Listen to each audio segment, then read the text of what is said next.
Shalom, family. Good to see you here. Hope you're doing well. We're going to talk about one of our fine sisters that actually lived through the Tulsa Massacre and lived to tell her story. So, they love saying, when it came down to slavery, that nobody here was a slave. Well, that's not how reparations work. Reparations are for the survivors.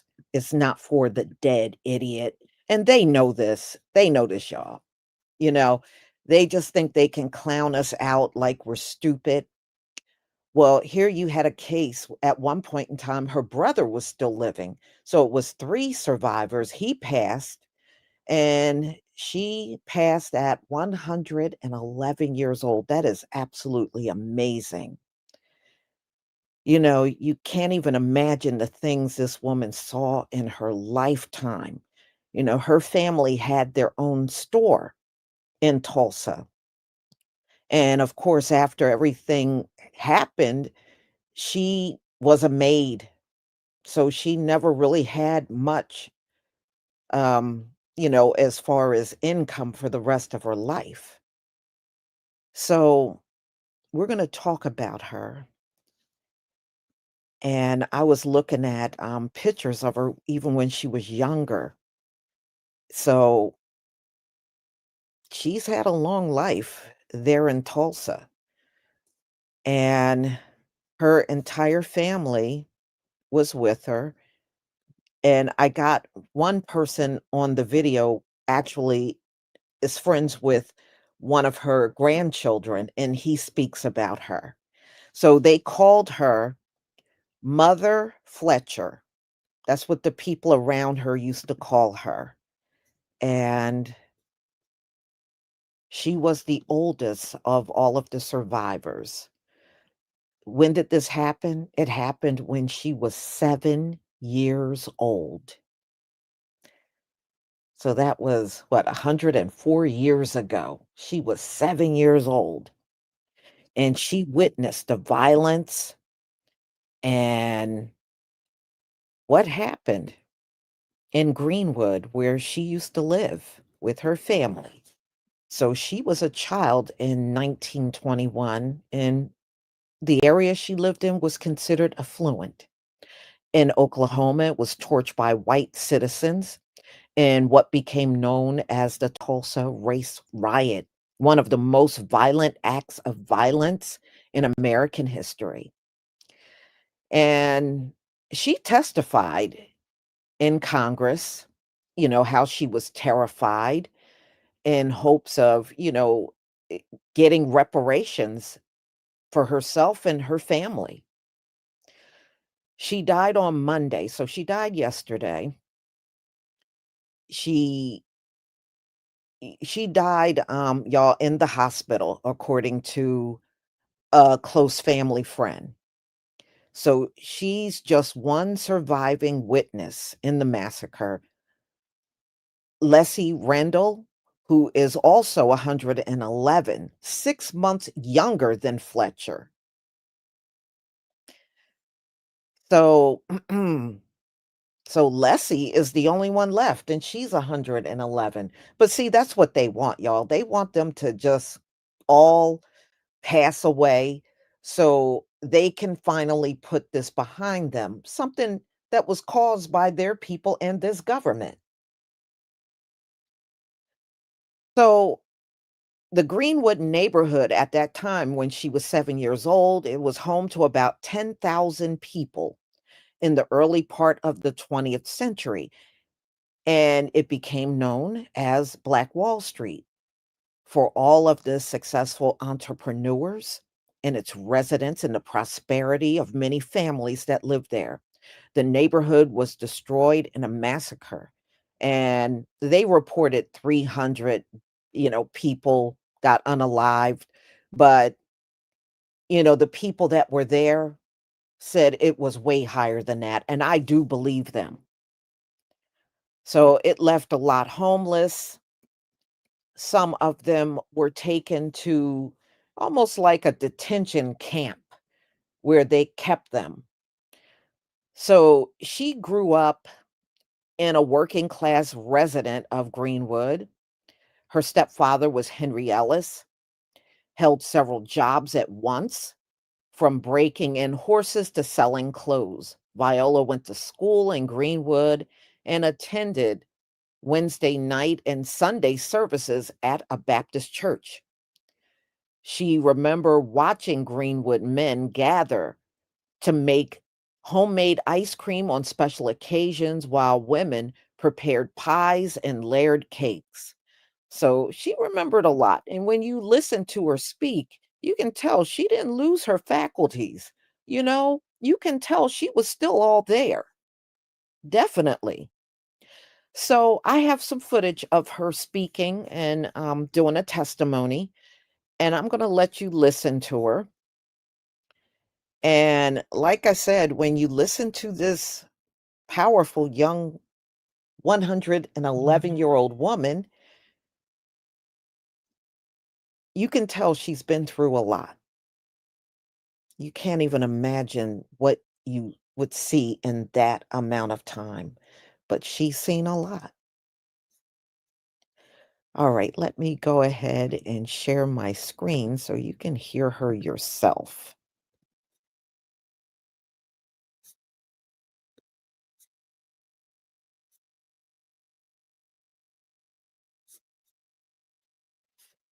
Okay, y'all, please give me a one if you can see my screen.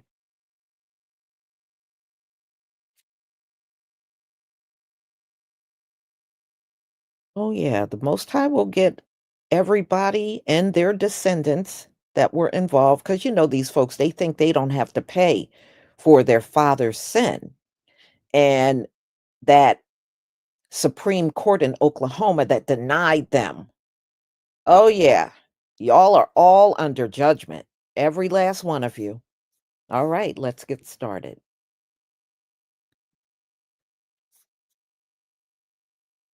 My name is Viola Fletcher. I'm the daughter of Lucinda Ellis and John Wesley Ford of Tulsa, Oklahoma. I'm the sister of Hughes Van Ellis, who's also here today. I'm a survivor of the Tulsa Race Massacre. 2 weeks ago, I celebrated my 107th birthday.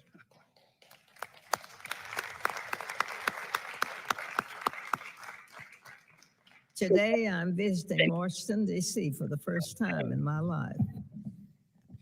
I'm here seeking justice, and I'm asking my country to acknowledge what happened in Tulsa in 1921. On May 31st in 21, I went to bed in my family's home in Greenwood. Neighbors of Tulsa, the neighborhood I felt asleep in that night, was rich, not just in terms of wealth, but in culture, community, heritage, and my family had a beautiful home. We had great neighbors, and I had friends to play with. I felt safe. I had everything a child could need. I had a bright future ahead of me. Greenwood could, excuse me, yeah. Still, Greenwood should have given me the chance to truly make it in this country. Within a few hours, all of that was gone. The night of the massacre, I was awakened by my family. My parents and 5 siblings were there. I was told we had to leave, and that was it. I will never forget the violence of the white mob when we left our home. I still see black men being shot, black bodies lying in the street. I still smell smoke and see fire. I still see black businesses being burned. I still hear airplanes flying overhead. I hear the screams. I have lived through the massacre every day. Our country may forget this history, but I cannot. I will not. And other survivors do not. And our descendants do not. When my family was forced to leave Tulsa, I lost my chance of an education, I never finished school past the fourth grade. I have never made much money in my country. State and city took a lot from me. Despite this, I spent time supporting the war effort in the shipyards of California, but most of my life I was a domestic worker serving white families. I never made much money, but to this day I can barely afford my everyday needs. Many of us are aware of the Tulsa Race Massacre and Black Wall Street, and many of us believe that it ended right after the massacre. Well, not quite. So after the race massacre, two things happened. One, Tulsa stated that they would help rebuild. Then they turned around and said, nah, every building on Black Wall Street has to be 2 stories high and they have to be fireproof. The other thing that happened was insurance companies wouldn't give no payouts. And so within the next year, however, 800 structures would be rebuilt, 80 businesses. And within that next year, Black Wall Street would be complete. And so over the years, over what 250 businesses would come back to Black Wall Street. But long story short, what really killed Black Wall Street eventually is gentrification. The story of Black Wall Street is why we should have two educations: that which was given to us, the other which we give ourselves. Lighting the path for the purpose. Mother Fletcher carried 111 years of truth, resilience, and grace, and was a reminder of how far we've come and how far we still must go. She never stopped advocating for justice for the survivors and the scenes of the 1921 Tulsa Race Massacre. So I know this is your first time hearing this. Viola Fletcher, the oldest known living survivor of the 1921 Tulsa Race Massacre, has died. Better known as Mother Fletcher, she was one of only 2 remaining survivors of the massacre. She was just 7 years old when her neighborhood, what many remember as the sprawling Black Wall Street, was destroyed. Fletcher was a lifelong advocate for justice for Tulsa Massacre survivors. She was 111 years old. I'm asking my country to acknowledge what happened in Tulsa in 1921. The oldest living survivor of the 1921 Tulsa Race Massacre has died at 111 years old, Viola Fletcher. Now, her grandson told me that when she passed, she had a beautiful smile on her face and that she loved life and people. The Tulsa Race Massacre was when a white mob destroyed Tulsa's Greenwood neighborhood, a thriving Black-owned business district at the time. Thousands of Black residents were arrested, robbed, beaten, and killed. I actually sat with Fletcher a few times over the years as she and other living survivors pursued a lawsuit against the city of Tulsa and other related departments, alleging they were complicit in the 1921 massacre and that its effects were still being felt today. I think we should get justice to be fair. I think the court should feel the same way. In June of 2024, the Oklahoma Supreme Court dismissed that lawsuit, which argued the remaining survivors should be compensated by the city for damages. This is history, though, that is quickly disappearing, but now lives on in her memory. Here's some of what she told me over the years about what she remembers from that day in 1921. From getting killed and houses, property, schools, churches, and stores getting destroyed with fire, and then someone in the neighborhood saying to leave the neighborhood, if not, we're going to kill all of the Black people. It just stays with me, you know. It's just the fear that I have lived in Tulsa since, but I don't sleep all night living there. I just got word from the family of Tulsa Race Massacre survivor Mother Viola Fletcher that she has passed away today at 111 years old. Heard from Ike, her grandson, today that over the last 5 days, she was being diagnosed with congestive heart failure and that 4 Tulsa pastors had come by to pray over her over these last few days. And today we did find out that unfortunately she has passed on to her heavenly home. As a journalist who's been covering her story for the past 4 or 5 years, it's surreal because just a few weeks ago, She was sending us videos of her being grateful for all the people who've been donating to her campaign to get her own home, and seeing her so full of life through this documentary that we've been working on over the last several months. I really thought that she had at least 5 more years. She seemed so strong and so wise at that age, even. And I can't believe that it's happened. But I did just wanted to let y'all know, for those of y'all who might have heard, it is confirmed that she has passed away today at 111 years old. What do you remember about the time?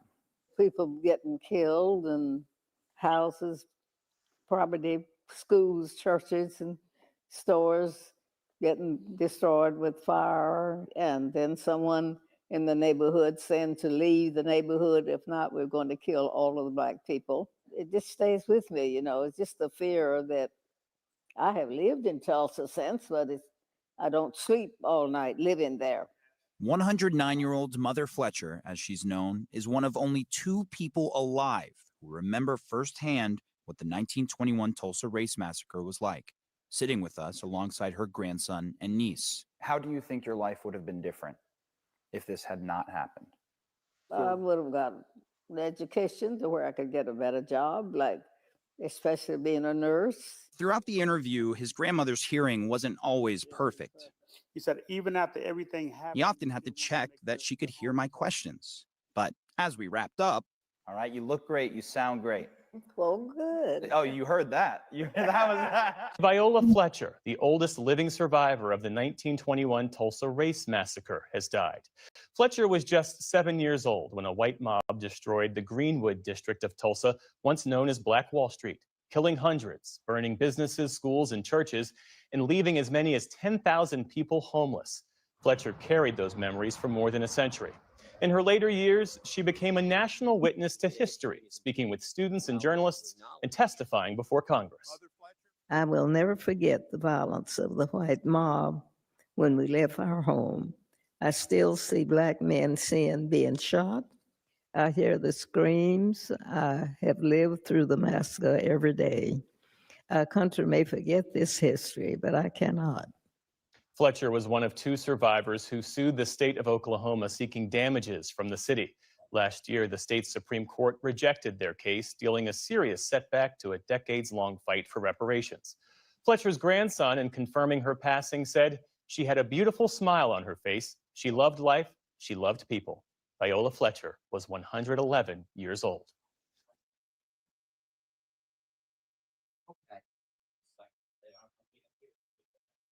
No.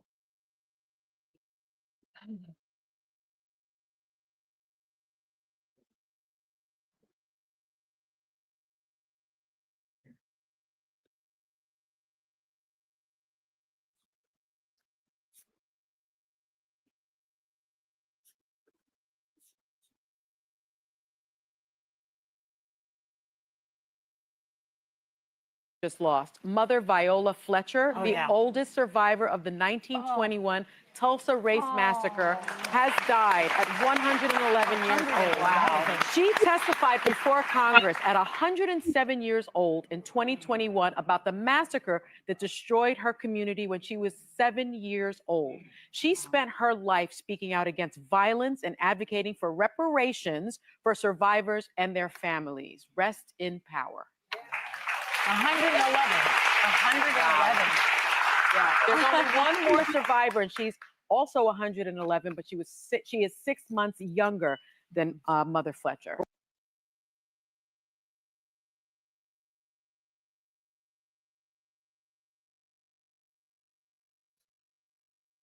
Right. So, y'all, her beautiful life is gone, but definitely not forgotten. We will always remember this woman. She is definitely the one, along with others, that brought this story to light. If you can imagine, if she was lost on that day, we might not have ever heard about Greenwood. You know, the survivors were really, they were the one that brought it to the forefront, you know, because this country tried very hard to bury Black Wall Street and what they did.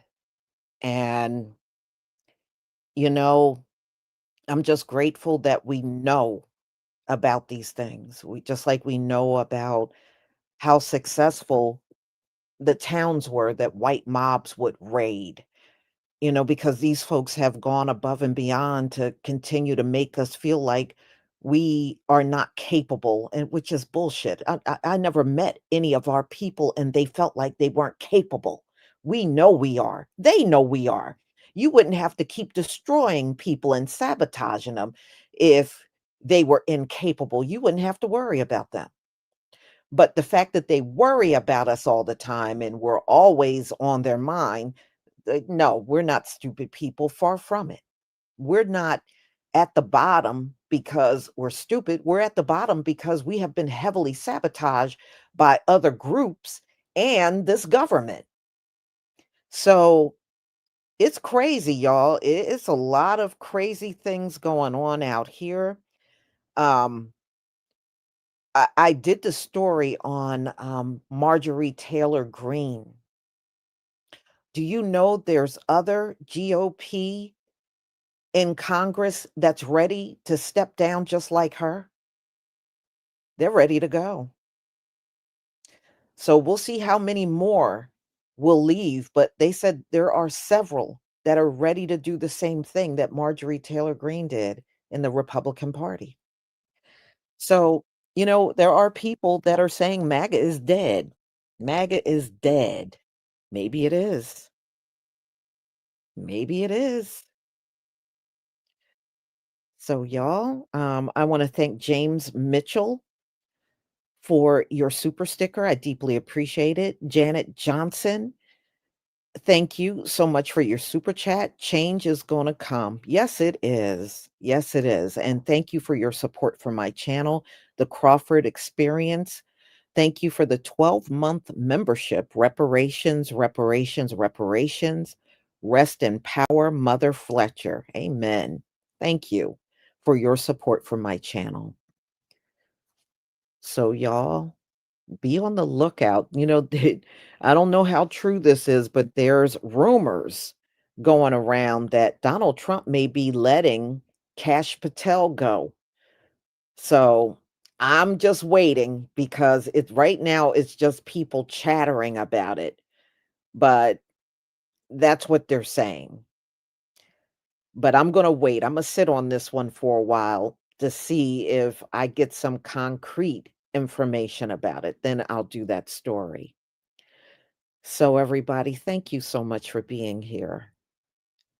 And we'll definitely do this again tomorrow. This is going to be my last live because I got quite a few orders and I need to get to those so they can go out the door tomorrow. And I just want everybody to know I'm going to be posting the sale that's coming up on Etsy and Shopify. And I want be patient because this time of the year, mail runs slower. So you may normally get something from me in about 3-4 days. It may take 7 days to reach you. Usually the mail is a lot heavier and the work is a lot more for all of the courier services. So you will get your orders. They will still go out the next day, but just know it may take a little longer. Usually November, December, mail is slow. All right. Because I know some people get impatient and they still think orders are going to make it there to them in 3 days. And it's not going to, it's not going to always work out that way. So I just wanted to say that. And y'all have a wonderful night. Shalom, family.